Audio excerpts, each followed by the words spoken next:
Salut à toi, cher auditeur, chère auditrice, tu es au Culte Espoir et c'est vraiment très très sympa d'être en ta compagnie. Aujourd'hui, j'ai avec moi Fanz et Amandine qui seront avec nous. Bonjour les filles. Bonjour. Comment ça va?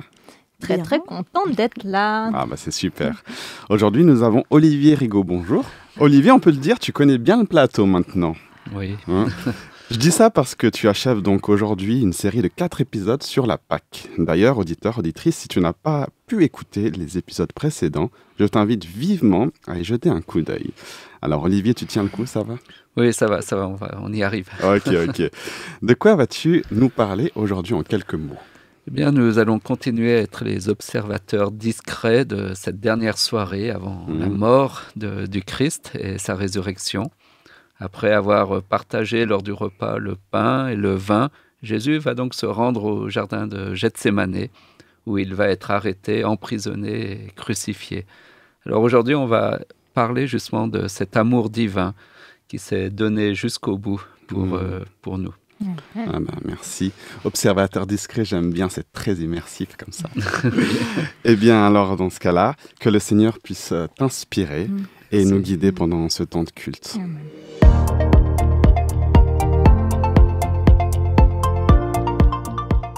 Amandine, que veux-tu nous partager de ta semaine avec Dieu? Bon, il y a quelques semaines, je me suis retrouvée dans une situation que personne, en tout cas à ma connaissance, aime vivre. Une amie à moi me propose de discuter et m'explique que je suis le sujet de critiques de collègues, des remarques que j'ai faites qui n'ont pas bien été accueillies, qui ont blessé, des décisions que j'ai prises avec lesquelles ils ne sont pas d'accord, et me voilà remplie de tristesse parce que malgré mes efforts pour faire bien, ma bonne volonté, cette volonté sincère de servir et d'honorer Dieu, je me plante parfois, je reste pécheresse imparfaite. Triste aussi de constater qu'au lieu de venir m'en parler, les critiques foisonnent sans me donner la possibilité de me rendre compte de mes erreurs et de pouvoir m'en excuser. Alors je rentre chez moi, après cette discussion, reconnaissante que mon amie m'ait partagé l'état de la situation, même si elle m'est douloureuse, et je suis heureuse de retrouver mon chéri, Brian, avec qui nous allons échanger sur ces critiques que j'ai reçues. Nous allons pouvoir les analyser, les comprendre, voir ce sur quoi je dois en effet me repentir, m'excuser, voir aussi ce qui était juste dans ce que j'ai fait, et voir ce qu'il me reste à faire maintenant pour avancer. On va pouvoir prier ensemble et je vais demander pardon à Dieu et lui soumettre toutes les étapes qui vont suivre. Je vous avoue que j'ai pas bien dormi la nuit qui a suivi et au réveil, je me sentais super affligée et ce qui va suivre va tellement me faire du bien. Je vais avoir dans mon cœur une référence biblique qui me vient. Alors je vous avoue, quand je l'ai reçu, j'ai reçu le texte, mais je savais pas c'était quoi, je me rappelais plus. Donc j'ai pris ma Bible pour aller le lire et à ce moment-là, ce texte va me faire un bien fou. Dieu semble me dire de manière très directe qu'il m'aime, qu'il est avec moi, que je ne dois pas être découragée, et à la suite, je vais recevoir dans les minutes qui suivent donc des textos d'une de mes grandes sœurs et d'une membre de mon église qui toutes deux vont m'encourager, vont m'envoyer plein d'amour. Je vais pouvoir partager avec ma grande sœur ce que je vis. Elle va prier pour moi, intercéder pour les discussions que je vais avoir avec mes collègues. Et clairement, je pense que ma sœur et cette membre d'église ont été inspirées à ce moment-là pour m'écrire. Et donc, je décide de prendre la voiture et d'aller au travail dès le matin, alors que mes cours commencent l'après-midi. Je vous rappelle que je suis prof et j'ai vraiment la sensation que je dois y aller tout de suite. Et dans la voiture, pendant que je suis en train de conduire, tout d'un coup, j'ai cette image de Jésus qui lave les pieds de ses disciples. On en a parlé, il y a 3 cultes. Puis je le vois me laver mes pieds à moi. Et moi qui suis toute sale de mes erreurs, je le vois me rendre toute propre et me dire qu'il m'a vu me repentir, qu'il prend tout sur lui, qu'il me décharge de mes fautes, qu'il m'aime et qu'il me rend justice. Bon, je vous avoue, c'était très fort de me rendre compte de ça, ça m'a fait un bien fou. Et le reste de ma journée va être une succession de discussions avec les bonnes personnes au bon moment. Je vais pouvoir m'excuser, les excuses vont être accueillies et acceptées. Et je sens que j'ai grandi grâce à cette pseudo-crise. J'ai appris des choses qui m'aideront à l'avenir à faire autrement. Alors sans Jésus, je n'aurais pas pu vivre ce que j'ai vécu là. Sans son combat pour les hommes, et donc pour moi, je n'aurais pas pu expérimenter l'humilité, son pardon. Je n'aurais pas pu avoir un doux petit aperçu de la victoire sur le péché, sur ce qui nous divise, sur ce qui nous décourage. Je sais que pas toute situation se résout comme j'ai pu le vivre là, et d'ailleurs la situation reste d'ailleurs pas toute simple, mais cette expérience m'a confortée dans l'idée que je ne veux plus affronter aucune des situations de ma vie sans Jésus. Et toi ?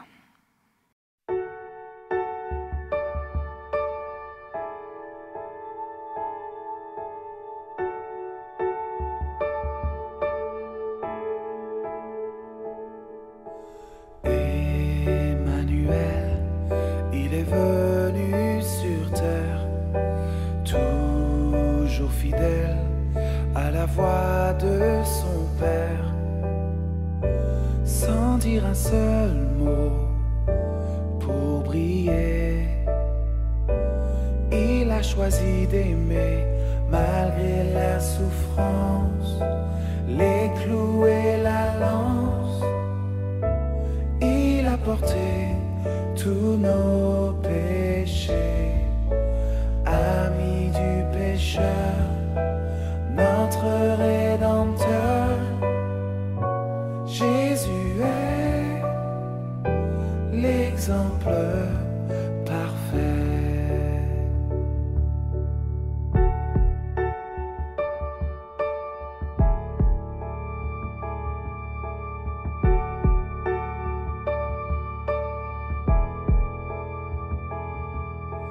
Ressuscité, il a vaincu la mort. L'humanité a trouvé son trésor. Humble serviteur, humilié, que le Père a nommé grand roi éternel, acclamé du ciel par tous les saints et tous les anges. À lui la victoire, l'honneur et la gloire. Jésus est le Sauveur parfait.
Fonza, quelle est la promesse du jour que tu voudrais nous partager ? Alors, la promesse que j'aimerais partager avec vous aujourd'hui se trouve dans le psaume 91 et c'est en fait le fil conducteur de ma réflexion pour les chroniques d'aujourd'hui. Alors, le verset 1 nous dit « C'est lui qui demeure sous l'abri du Très-Haut, repose à l'ombre du Tout-Puissant ». Cette phrase simple est la source de ma foi en Dieu. Demeurer en Dieu nous donne du repos et ô combien indispensable pour ne pas sombrer. Un repos de qualité inégalable. Ce verset est très parlant, particulièrement aujourd'hui. Partout où nous tournons nos regards, il n'y a rien d'autre que souffrance après souffrance. Nous pouvons facilement être pris au piège de la peur dont on nous nourrit au quotidien. Ce verset me donne la paix, nous donne la paix intérieure qui nous accompagne jour après jour et la sérénité d'affronter n'importe quel défi Et il nous rappelle qui a le contrôle de notre vie. Amen.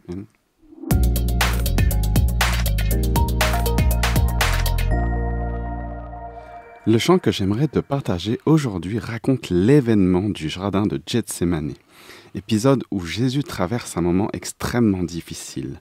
Seul, il ne peut compter sur ses disciples, ses plus proches amis. Jésus a peur. Il n'a pas vraiment envie de vivre cette horrible aventure car il sait qu'il va aller seul sur le chemin de la croix. Enfin, seul, comme tu l'as dit, Fonza, il repose auprès du Très-Haut. Un chemin où Dieu va manifester sa gloire par son Fils Jésus.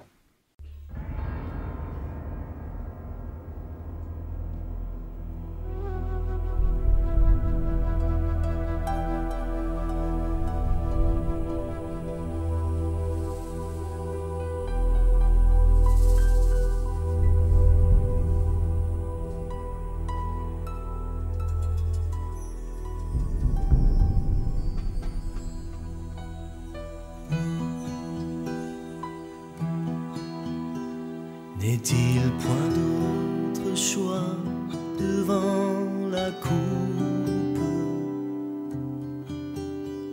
que celui de marcher sur cette route, ce chemin de douleur, de peine et de malheur? N'y a-t-il rien que ce chemin de croix? Mon âme est dans l'effroi et dans le doute, et je sais que ton cœur de père écoute chacun de mes soupirs, mes peurs et mon désir de satisfaire à ta prière en moi. Glorifie ton nom sur cette terre, manifeste en moi la sainteté de ton pardon. Je m'abandonne entre tes mains, et puisque la vie t'appartient, qu'il en soit fait de moi selon les voies de ton amour divin. Combien de fois pourtant j'ai vu ta grâce, lorsque je demeurais devant ta face. Mais là, dans ce jardin, il ne reste plus rien que le fardeau de tous les maux du monde. Aucun pour partager de ma souffrance, le sang de l'agonie et de l'absence. Voici venu mon heure, viens soulager mon cœur. Mon Dieu, mon sort est en toi maintenant. Glorifie ton nom sur cette terre, manifeste en moi la sainteté de ton pardon. Je m'abandonne entre tes mains, et puisque la vie t'appartient, qu'il en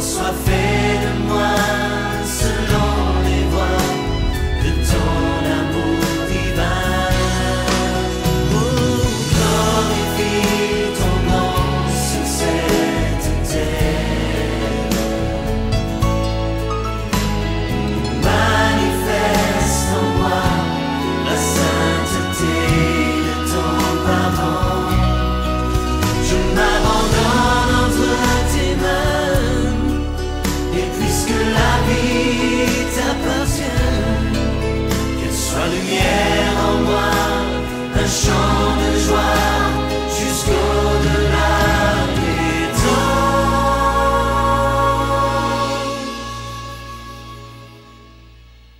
Et que le monde voit briller en moi la gloire que ta grâce m'a donnée.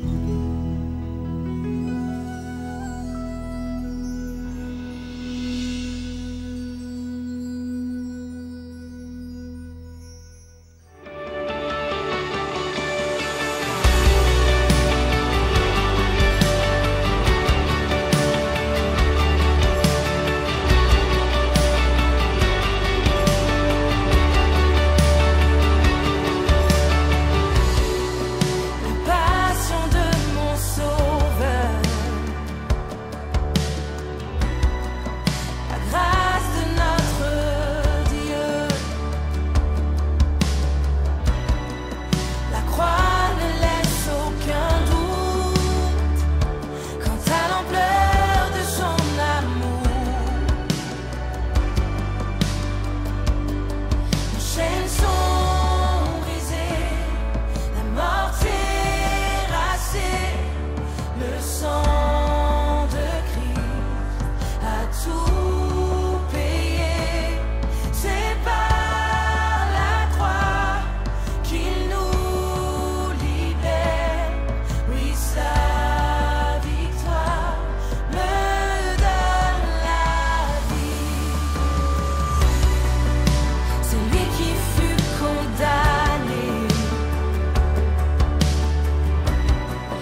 Sur le mont du Calvaire, ou plus précisément Golgotha, appelé aussi le lieu du crâne, était l'endroit où on emmenait les condamnés à mort.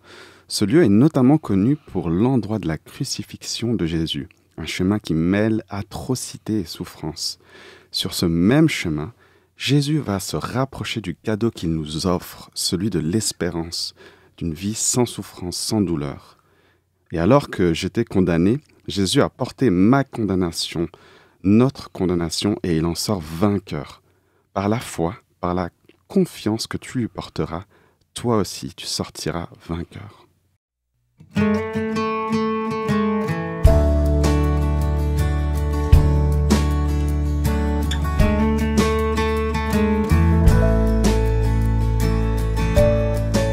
Sur le mont du Calvaire, il était une croix où Jésus souffrit tant de douleur. Oui, c'est là qu'il mourut sur cet infâme bois pour sauver le plus vil des pécheurs. Cette croix me sera toujours chère. Elle est gloire et victoire pour moi. Et par elle, en la maison du Père, la couronne est offerte à ma foi.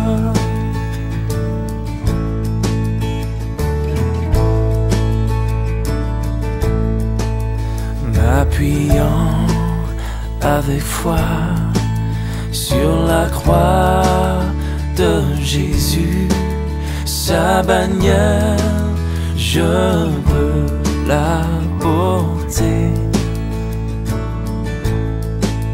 jusqu'au jour bienheureux où parmi les élus dans le ciel je pourrai l'exalter.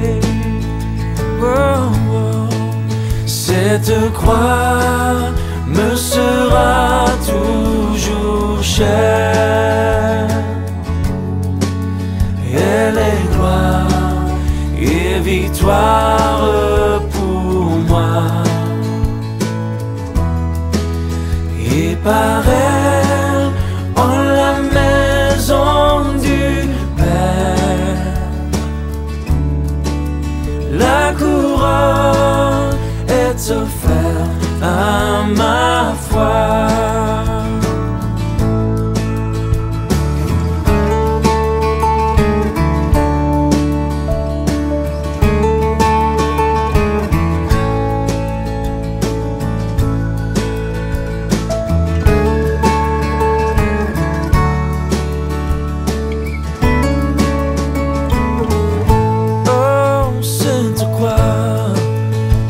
Cette croix me sera toujours chère. Elle est gloire et victoire pour moi. Et par elle, en la maison du Père, la couronne est offerte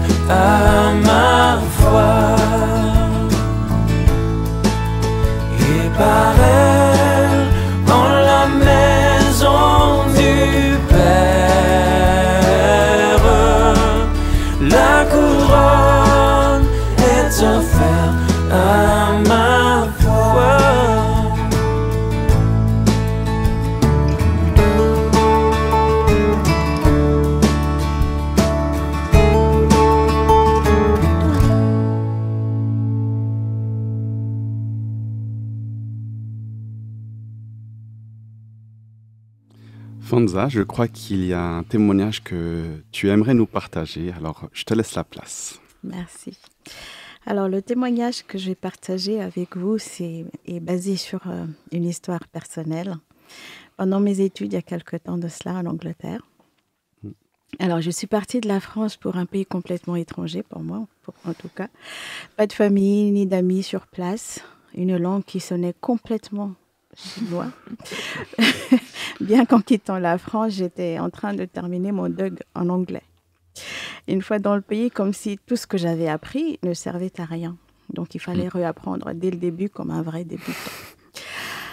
Étant seule, sans ressources conséquentes, il a fallu trouver un travail de suite pour assurer la continuité des études.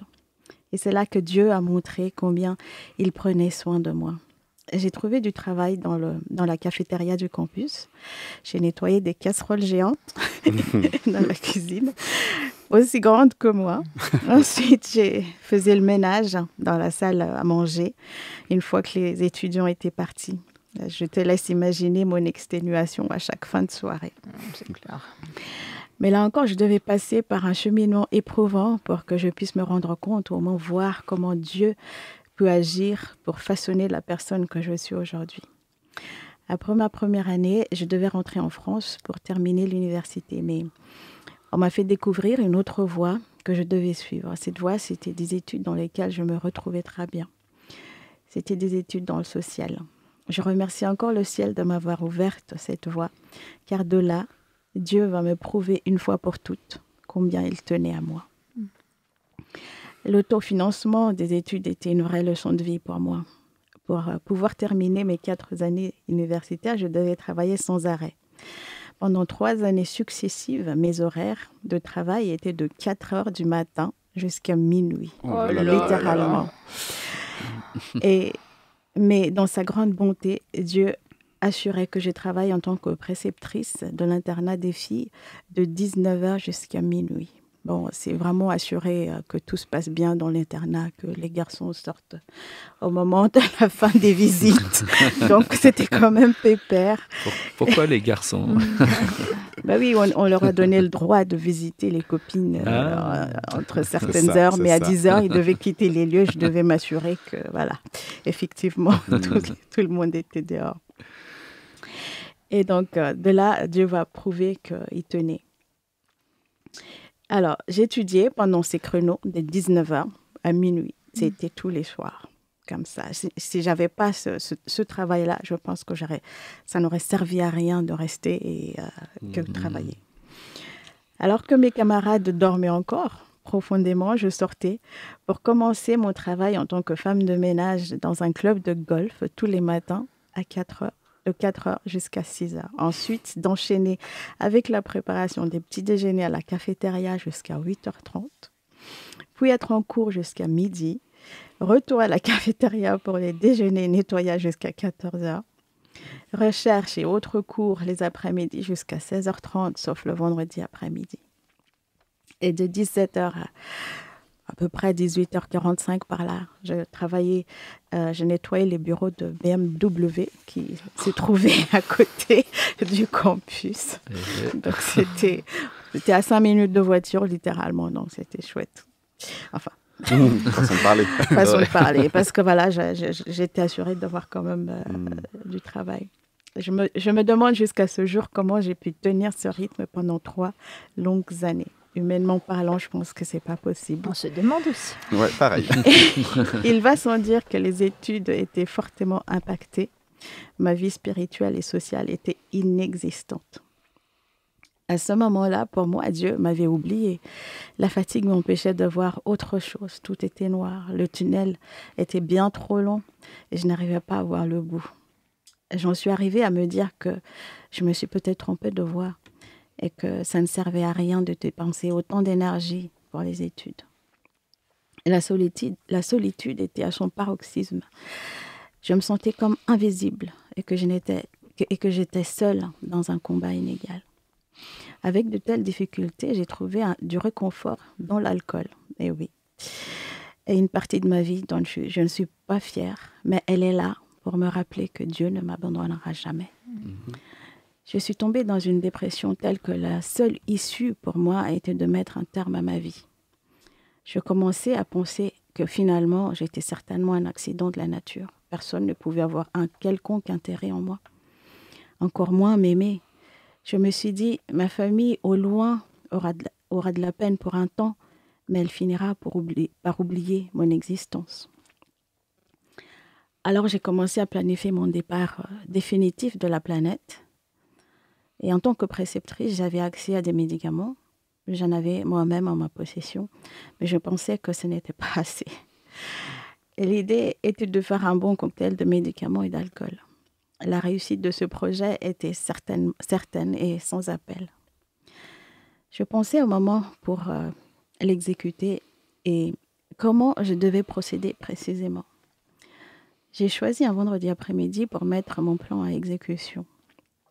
J'avais de l'alcool dans ma chambre et assez de médicaments. Je préparais soigneusement le tout pour passer à l'acte. Plus rien ne secouait ma pensée. C'était arrêté dans ma tête, c'était à faire le plus vite possible. À ce moment-là, je contemplais ces ingrédients qui n'attendaient plus que d'être ingurgités. Je me souviens que je m'asseyais au bord de mon lit et soudainement j'étais frappée d'une grande faiblesse et je me sentais que j'avais aucun contrôle sur moi. Littéralement, je n'étais plus moi-même. Et je me suis retrouvée à ce moment-là, à genoux, sans le vouloir. C'est tout ce dont je me souviens.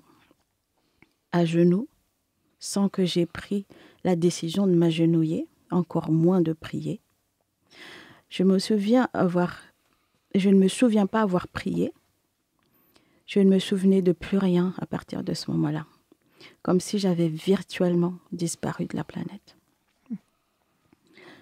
Le lendemain, en fin de soirée, donc samedi, vers 19h, mes yeux se sont ouverts et j'étais allongée sur mon lit. Rappelez-vous, mon dernier souvenir était d'être à genoux et rien d'autre. Mais je me suis réveillée dans une position allongée dans mon lit. Au réveil, j'ai senti une telle fraîcheur comme si on m'avait guéri d'une très très grave maladie, comme si je sortais en fait d'un coma. J'avais la sensation de légèreté indescriptible, d'avoir l'impression d'avoir dormi profondément pendant des années. À ce moment précis, ce n'était rien de moins, pour moi en tout cas, que le fruit d'un miracle que Dieu a produit. Il m'a dit à ce moment, très clairement, « Je t'aime, Fanda, et jamais je ne te laisserai. Même si parfois tu sens que je t'ignore, sache que j'ai été choisie et je n'en ai pas fini avec toi. » Effectivement, il n'en a pas fini avec moi. Et je suis là pour vous raconter combien il est amour. Amen. Et 7 minutes ne suffiront pas pour témoigner ce que Dieu a fait pour moi à travers les années. Les répercussions de cette expérience tout au long de mon cheminement sont inquantifiables. Des portes que j'ai pensées ne s'ouvriront jamais à moi se sont ouvertes. Des situations humainement impossibles se sont résolues. J'ai des millions vraiment de raisons pour louer sans relâche ce Dieu-là. Donc voici quel est mon Dieu, un amoureux de la vie. Et il fait toutes choses nouvelles. C'est des paroles de chansons que j'aime beaucoup. À la suite de cette expérience, ma relation avec Dieu a pris une telle dimension que je ne pourrais jamais auparavant imaginer.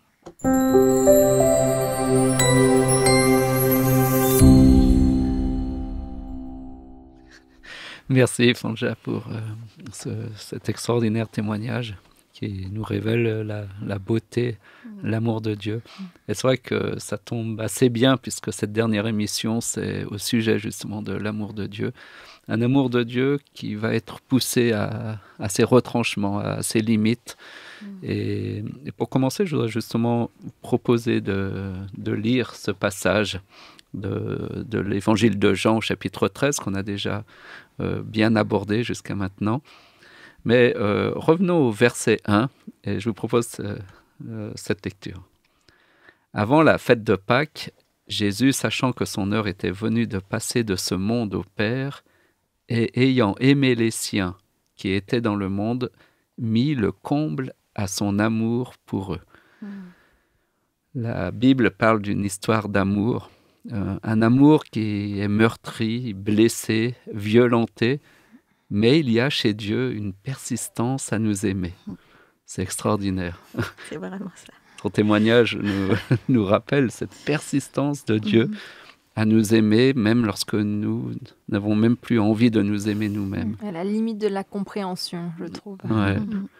Et comme si Dieu, finalement, ne pouvait pas nous renier, ou comme si Dieu ne pouvait pas se renier, parce qu'il est fondamentalement amour.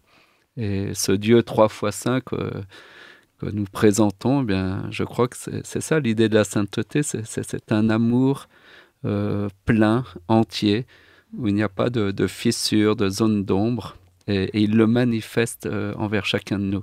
Alors c'est vrai que c'est facile de parler de l'amour de Dieu, mais Dieu va aussi le montrer très concrètement et l'exprimer. Il va le vivre, cet amour, un amour qui va aller jusqu'au bout, justement, pour nous rejoindre là où nous sommes, dans nos désespoirs, dans nos violences, dans nos incompréhensions, dans certaines injustices que l'on peut vivre.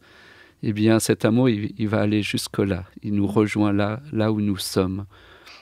Il nous est dit d'ailleurs que Jésus, à l'heure de la Pâque, donc, a mis le comble à son amour. Alors, on pourrait se poser la question, qu'est-ce qu'aimer? Et qu'est-ce que mettre le comble à son amour? Le mot grec pour le comble a le sens de complet, de débordant, de total. Comme si mettre le comble à son amour, c'est tout donner, c'est le don total de soi qui va même jusqu'au sacrifice de soi. L'évangile du Christ est donc une histoire passionnée où Dieu semble être prêt à tout donner pour conquérir notre cœur. Et celui de Fanja. Et celui de tous de toi, cher auditeur. Alors, au chapitre 3 de l'évangile de Jean, verset 16, il nous partage cette indiscrète confession où Jean nous dit que Dieu a tant aimé le monde qu'il a donné son Fils unique, afin que quiconque croit en lui ne périsse point, mais qu'il ait la vie éternelle. Dieu le Père et Dieu le Fils a tant aimé le monde qu'il a donné. Donc, aimer, c'est donner.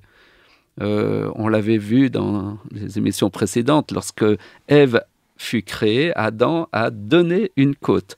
C'est-à-dire, il a donné une partie de lui-même pour qu'il apprenne qu'il n'y a pas de création, il n'y a pas d'amour profond sans don de soi à l'autre, sans une partie de soi à l'autre. Et c'est la seule condition pour devenir un.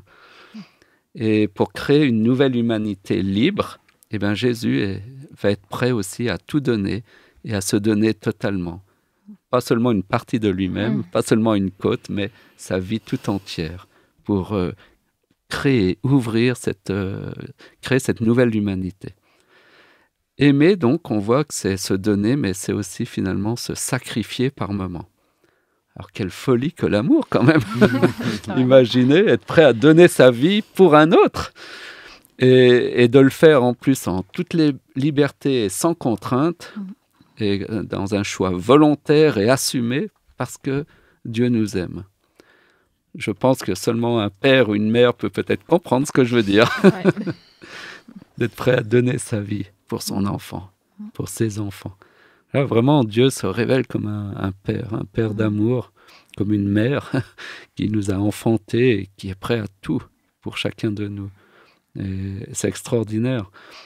Il y a un auteur que j'aime beaucoup, Louis Evely, dans son livre « Chaque jour est une aube ». Il dit à la page 51, comme ça, tu as la référence, « Dieu doit être quelqu'un de ce genre. Tout peut le blesser, mais rien ne peut l'empêcher d'aimer. » Ah, c'est beau. C'est joli. Et justement, rien ne va l'empêcher de nous aimer, et il va tout donner sur ce chemin douloureux qui lui sera réservé de la part des hommes, le chemin de la croix et du rejet. Malgré notre rejet, il va nous aimer. Et je trouve cet amour-là beau, cet amour saint. Contrairement peut-être à Dieu, l'homme, chacun de nous, avons nos limites. On pourrait changer la phrase en disant « tout peut me blesser et tout peut m'empêcher d'aimer ». Cher auditeur, qu'est-ce qui peut t'empêcher d'aimer aujourd'hui dans ton cœur? Y a-t-il des blessures que tu ne peux pas surmonter par tes propres forces? Des colères, sentiments d'injustice qui font qu'elles te dominent et tu n'arrives pas à aimer librement, même son ennemi. Car Jésus avait dit d'aimer même son ennemi. Ça paraît fou. De quel type d'amour parle-t-il? Oui, tu le sais bien qu'il est difficile d'aimer et nous ne savons que très maladroitement aimer. Et même ceux que l'on aime. J'ai des enfants, je les aime plus que tout, mais j'ai souvent mal aimé. C'est-à-dire que je n'ai pas su toujours donner le meilleur, alors que mon désir est de donner le meilleur de moi-même. Peut-être qu'on est tout simplement limité et cet amour est quelque part un peu limité. Alors, le même auteur lui est venu d'ajouter à la page 42 du même livre, et il dit « Mais vous ne vous êtes pas arrêté d'aimer parce que vous avez rencontré les limites de l'autre, mais vous n'avez rencontré que les limites de votre amour, trop pauvre, trop faible, pour continuer son œuvre de création. » C'est un joli texte. Nous n'avons rencontré que les limites finalement, de notre propre amour, souvent trop pauvre ou trop faible, pour continuer son œuvre de création. Aujourd'hui, en suivant le Christ au jardin de Gethsémani, nous allons tenter de comprendre comment, malgré la trahison, les déceptions, les injustices, Dieu va persévérer dans son amour, sans jamais se laisser écraser, ni soumettre aux puissances du mal, qui cherchait à remplir son cœur peut-être de haine ou de dégoût pour la race humaine, pour une humanité qui va le rejeter, le mépriser et même le condamner à mort. Comment a-t-il su, au milieu de tant de conflits, de déboires, préserver cette flamme de l'amour pour l'humanité? Le repas pascal se termine. Depuis 3 dernières émissions, nous avons cheminé à travers ces moments d'intimité, d'enseignement entre Jésus et ses disciples, avec beaucoup d'intensité. Jésus a lavé les pieds de ses disciples, il a partagé le pain, puis le vin, le sang pour cette nouvelle alliance. Puis, après quelques chants de louanges, Jésus se lève et il sort de la maison. Les disciples le suivent, direction le jardin de Gethsémani. Alors je vous propose que nous aussi nous sortions de la maison et qu'on suive un peu ce groupe, Jésus et ses disciples. Merci. Alors, je te propose, cher lecteur, de lire l'évangile de Luc au chapitre 22, qui nous raconte cette scène. Après être sorti, il alla, selon sa coutume, à la montagne des Oliviers. Ses disciples le suivirent. Lorsqu'il fut arrivé dans ce lieu, il leur dit « Priez afin que vous ne tombiez pas en tentation. » Puis il s'éloigna d'eux à la distance d'environ 1 jet de pierre, et s'étant mis à genoux, il pria, disant « Père, si tu voulais éloigner de moi cette coupe, toutefois que ma volonté ne se fasse pas, mais la tienne. » Qui de nous, si nous pouvions le faire, chercherait à éviter les épreuves et la souffrance? On est en train de lever la main dans le studio. Moi, le premier. Et c'est vrai que le Christ avait moyen d'éviter de boire cette coupe qui ici symbolise la tentation à venir, la crucifixion qui l'attendait. Cette coupe ne pouvait cette fois-ci pas être partagée comme la coupe du vin, comme au repas, et il était le seul à devoir la boire. Comme en Égypte, à cette Pâque, nous sommes à la veille finalement d'une grande et puissante libération, mais aussi d'un grand combat entre 2 puissances, celle de Dieu, celle du mal. L'enjeu, c'est cette fois-ci non pas la libération du peuple d'Israël, esclave du Pharaon, mais bien la libération de l'humanité tout entière, de tous les hommes sous l'empire du mal. Quel combat, quelle intensité dans ce combat. Et Jésus ne va pas le mener seul, ce combat, comme nous, lorsque nous pouvons être saisis d'effroi, de peur, de crainte, de sentiments d'angoisse. Eh bien, Jésus a juste la force de tomber à terre, de se mettre à genoux. Et ton témoignage est beau parce que finalement, il nous rappelle cette expérience de Jésus qui, à bout de force, comme toi, peut-être n'a eu que la force de s'écrouler, de tomber à terre, de se mettre à genoux et d'invoquer le Christ, d'invoquer Dieu, son Père. Parfois, se mettre à genoux, c'est vraiment accepter de renoncer à lutter par soi-même. Et c'est une sorte d'abdication. Je me mets à genoux, c'est-à-dire, Seigneur, j'abdique devant toi. Je reconnais ton autorité, ta souveraineté dans ma vie. J'ai voulu faire par moi-même, j'ai voulu me battre par moi-même, j'ai voulu tout faire par moi-même, n'est-ce pas, Fanja? Mais je n'y suis pas arrivé. Et Jésus, qui est le Fils de Dieu, mais qui a revêtu, qui s'est habillé de notre humanité, eh bien, lui aussi, il éprouve les mêmes angoisses que nous, la même peur. Et il va lutter comme nous, dans la prière, pour sortir vainqueur de cette souffrance et de cette angoisse qui était tellement forte que le texte nous dit qu'il a même sué des grumeaux de sang. Apparemment, physiologiquement, c'est possible, mais c'est l'expression d'une angoisse extrêmement intense, forte. Et c'est seul avec son Père que Jésus va franchir cette épreuve. Parce que, comme d'habitude, eh bien, malheureusement, les disciples sommeillent. Le peuple de Dieu ne comprend pas l'enjeu, et bien qu'il ait été averti. Et Jésus est à terre, à genoux, pour invoquer le nom de Dieu. Et c'est avec ce Dieu-là, son Père, qu'il va trouver les ressources et la force pour se relever. Ce combat de la foi, de l'amour, c'est vraiment au jardin de Gethsémani qu'elle a eu lieu. Souvent, on met en avant la croix, toute la souffrance du Christ, mais si on regarde bien, Jésus lutte vraiment dans la prière au jardin.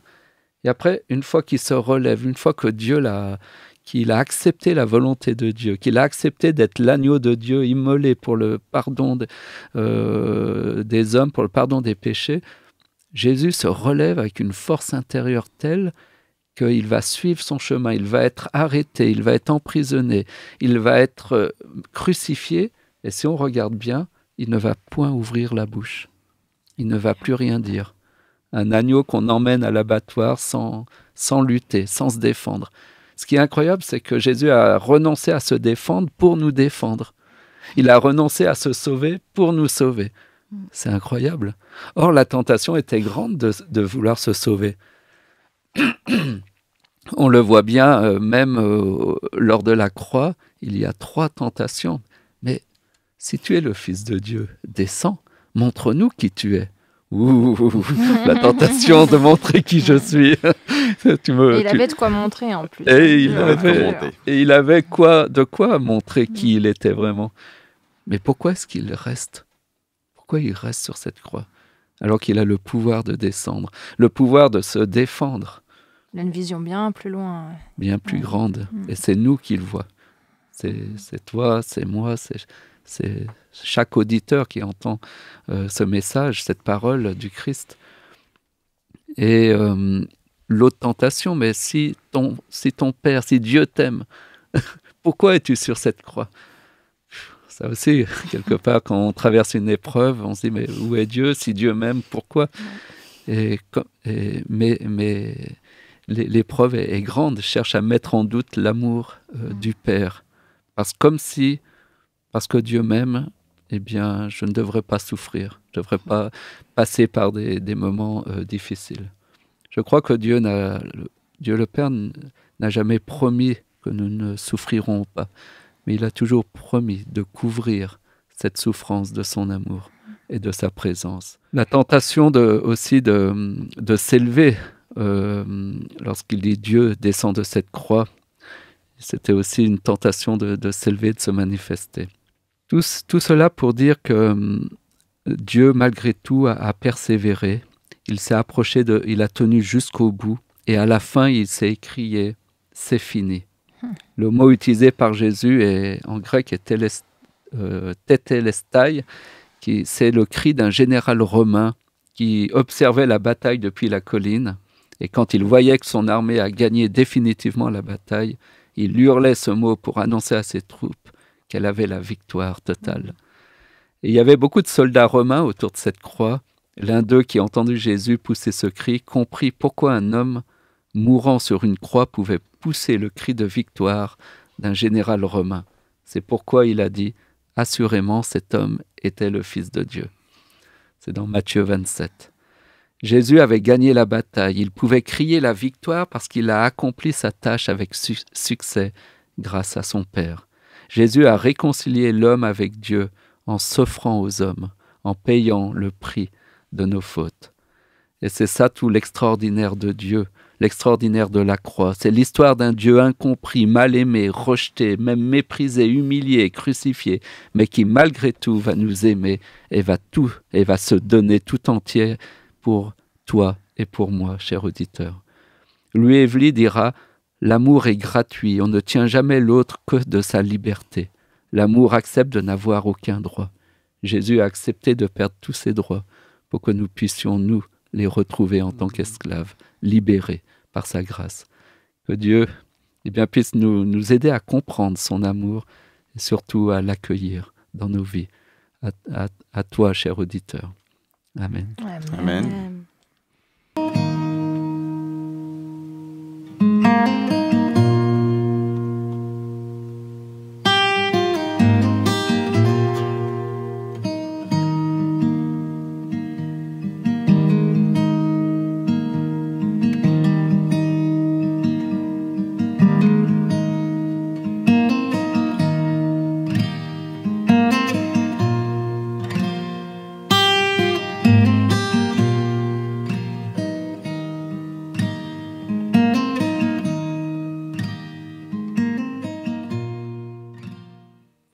En mai dernier, Romina nous parlait d'une artiste chrétienne, Néis, une lyonnaise qui fait du slam. Elle nous avait partagé le titre « Petite fille » tiré de l'album « Pause ». J'aimerais aujourd'hui te partager un autre titre de cet album. C'est un texte qui m'a beaucoup touchée. Il s'appelle « Une journée particulière ». Je trouvais que ce slam clôturait bien toute cette série que nous venons d'avoir autour de la Pâque, autour de Jésus, qui vient sur notre terre, qui nous aime et qui nous sauve. Alors je te laisse écouter.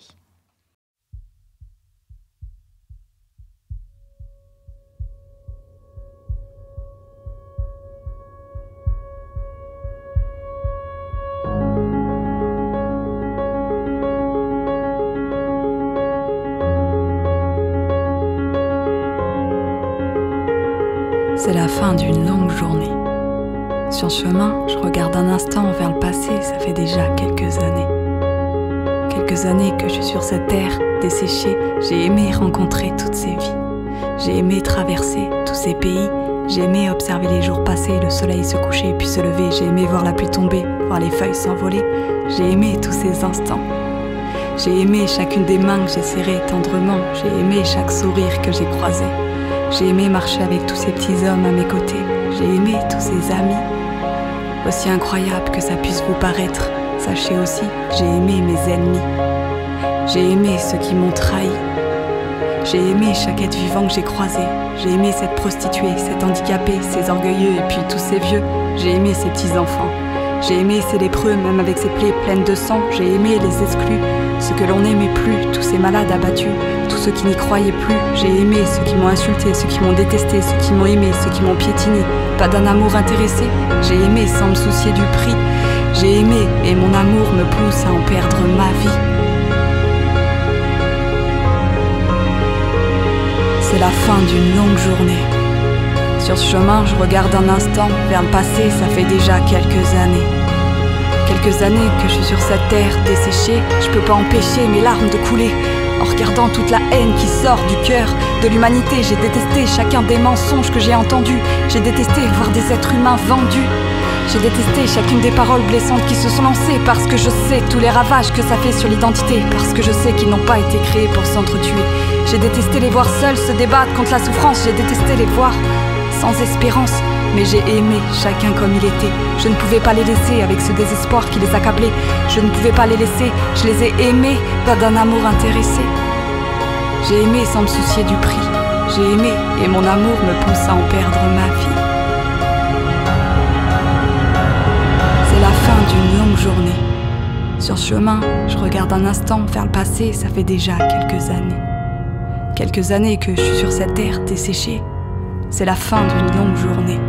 C'est la dernière fois que je foule cette terre desséchée. La colline est devant moi. Il ne me reste que quelques pas, j'ai un lourd bagage sur mon dos. Il est douloureux mais c'est mon cadeau, alors je continue de le porter. Même si mes larmes doivent couler, même si mes mains doivent être clouées, même si je dois m'humilier, même si mon cœur doit s'arrêter. Je les vois s'agiter, en quête de sens et de vérité, ne trouvant jamais la liberté, emprisonnés par la culpabilité, face à leurs regrets, face à leurs actes manqués, voués à leur sort avec comme seul horizon la mort. C'est la fin d'une longue journée, c'est la dernière fois que je foule cette terre desséchée. La colline est devant moi, il ne me reste que quelques pas, j'ai un lourd bagage sur mon dos. Il est douloureux mais c'est mon cadeau, alors je continue de le porter. Même si mes larmes doivent couler, même si mes mains doivent être clouées, même si je dois m'humilier, même si mon cœur doit s'arrêter. C'est la fin d'une longue journée, mon cœur s'est arrêté.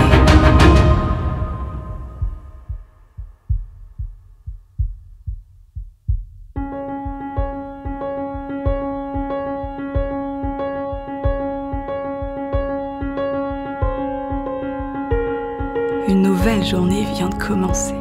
Mon cœur s'est remis à palpiter, j'ai créé cette nouvelle journée. Plus de mort, mais une vie pour l'éternité, pour ceux qui choisissent de traverser le pont que j'ai créé. Sur ce pont j'ai marqué, sur ce pont j'ai gravé le mot pardonner. Une nouvelle journée vient de commencer, je ne regarde plus le passé.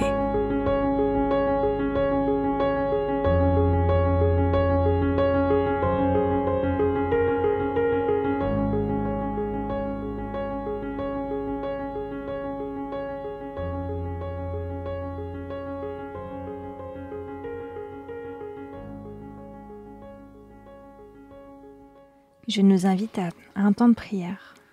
Parfois, on est impressionné par l'idée de prier, de s'adresser à Dieu, en groupe et parfois même seul. Que lui dire? Comment bien tourner nos phrases?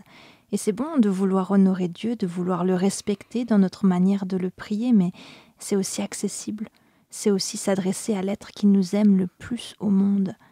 Alors avec simplicité, avec humilité, je nous invite à nous adresser à lui et à laisser aussi un silence pour nous retrouver dans sa présence et nous mettre à son écoute. Alors je te propose de commencer par un temps de prière personnelle sur une petite musique instrumentale pour t'adresser en face à ton Dieu, puis Olivier conclura. Prions.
Oui, merci Seigneur, notre Père qui est aux cieux. Merci aujourd'hui de nous avoir rappelé combien tu nous aimes. Combien cet amour t'a poussé à faire des choses incroyables, Seigneur, pour nous. D'être allé au bout de cet amour, au bout de cet amour passionné pour tes enfants que nous sommes. Merci Seigneur pour ce chemin de vie que tu nous proposes, cette nouvelle journée avec toi, ce nouveau chemin, cette nouvelle aventure pour une vie nouvelle, dans ta paix, dans ta joie et ton espérance. Oui Seigneur, ouvre notre esprit à accueillir cet amour-là, un amour qui seul pourra nous transformer au plus profond de notre être. car Seigneur, tu es la source de tout être. Tu es le Créateur et le Rédempteur du monde, et nous voulons te remercier au nom de Jésus-Christ. Amen.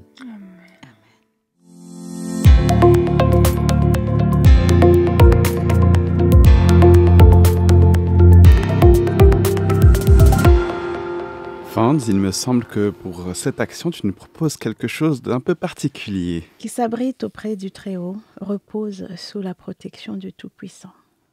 Je dis à l'Éternel, tu es mon refuge et ma forteresse, mon Dieu en qui je me confie. C'est toi qui me délivres du filet de l'oiseleur et de la peste qui fait des ravages. Tu me couvres sous ton plumage, je suis en sécurité sous ton aile. Ta fidélité me protège comme un grand bouclier.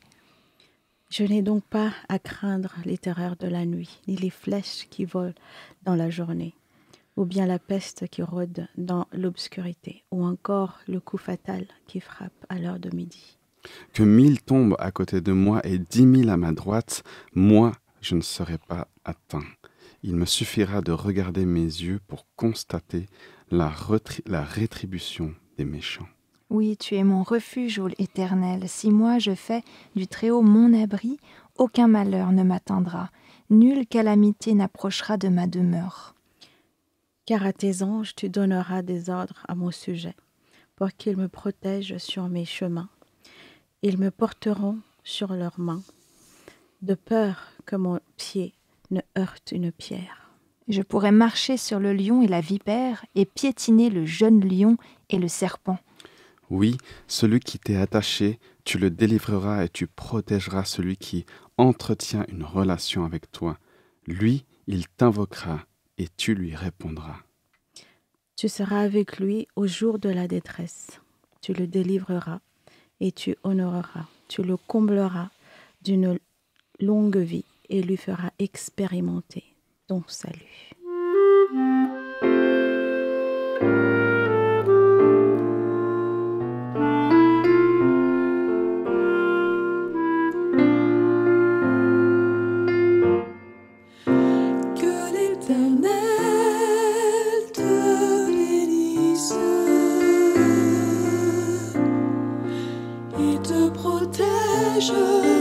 Que l'Éternel te regarde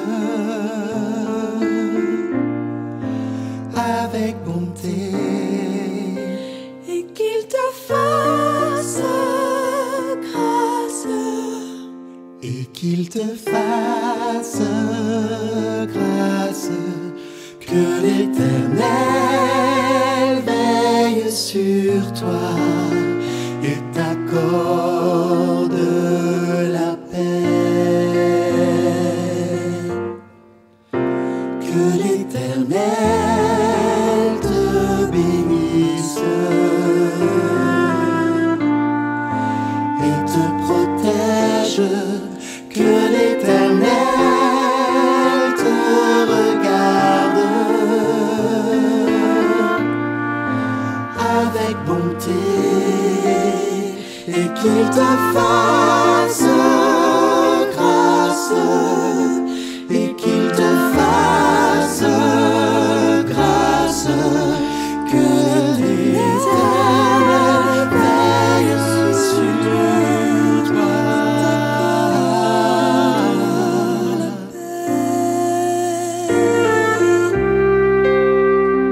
et qu'il te fasse grâce et qu'il te fasse grâce. Que l'Éternel veille sur toi, t'accorde la paix.